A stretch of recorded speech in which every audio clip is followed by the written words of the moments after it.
Okay, let's talk about numbing, because I think we've gotten this completely wrong and the world has sort of turned it into this shameful thing that I cannot stand. Like busyness, substances, caretaking, humour, scrolling, overachieving, staying in chaos, fixing everybody else's problems, too much online shopping. And a lot of the time, all those things kind of get pushed like, oh, that's weakness, just stop it, right? It's denial. And yeah, okay, it is a little bit, but let's give ourselves a little bit of grace, shall we? And that it's like a major sign of being unhealed. And while it can be a sign of being unhealed, it's not the everything.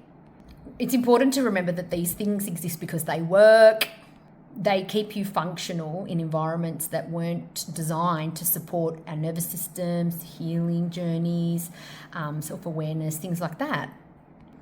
Whilst I totally advocate against numbing, and when you become aware of it, like to cut the shit out, right? But it's also like, it's not stupidity, it's strategy and no judgment. It's survival dressed up as coping, and for a long time, it's sometimes the only tool that we have to get through, and I get it because I've done that. But eventually, the same patterns will come back louder and the cost will inevitably outweigh the relief you get.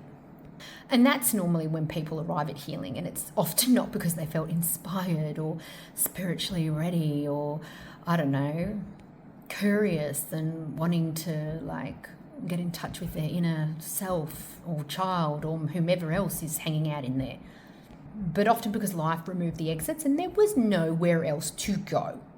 So if you've been numbing, I'm not here to shame you because I've been there. Like, what kind of a fool would I be if I did that to someone else? And I get it, and it makes complete sense.